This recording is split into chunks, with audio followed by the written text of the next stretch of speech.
நற்செய்தி வாசகம். இயேசு அப்பம் பெருக செய்து தாம் இறைவாக்கினர் என காட்டுகிறார். மார்க் எழுதிய தூய நற்செய்தியிலிருந்து வாசகம். அதிகாரம் 6 இறைவசனங்கள் 34 முதல் 44. இயேசு கரையில் இறங்கிய போது பெருந்திரளான மக்களை கண்டார். அவர்கள் ஆயரில்லா ஆடுகளைப் போல் இருந்ததால் அவர்கள் மீது பரிவு கொண்டு அவர்களுக்கு பலவற்றை கற்பித்தார்.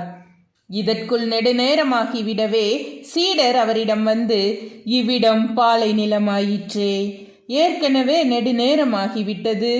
சுற்றிலும் உள்ள பட்டிகளுக்கும் ஊர்களுக்கும் சென்று உண்பதற்கு ஏதாவது அவர்களே வாங்கிக் கொள்ளுமாறு நீர் மக்களை அனுப்பிவிடும் என்றனர். அவர் அவர்களிடம், நீங்களே அவர்களுக்கு உணவு கொடுங்கள் என்று பதிலளித்தார். அவர்கள், நாங்கள் போய் 200 தெனாரியத்திற்கு அப்பம் வாங்கி இவர்களுக்கு உண்ண கொடுக்க வேண்டும் என்கிறீரா என்று கேட்டார்கள். அப்பொழுது அவர், உங்களிடம் எத்தனை அப்பங்கள் இருக்கின்றன, போய் பாருங்கள் என்று கூற, அவர்களும் பார்த்துவிட்டு 5 அப்பங்களும் 2 மீன்களும் உள்ளன என்றார்கள். அவர் எல்லோரையும் பசும்புல் தரையில் அமர செய்யும்படி சீடர்களை பணித்தார். மக்கள் 100 பேராகவும் 50 பேராகவும் வரிசை வரிசையாய் அமர்ந்தனர்.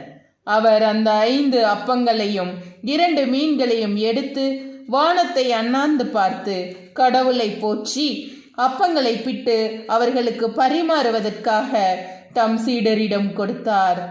அவ்வாறே அந்த 2 மீன்களையும் எல்லோருக்கும் பகிர்ந்தளித்தார். அனைவரும் வயிறார உண்டனர்.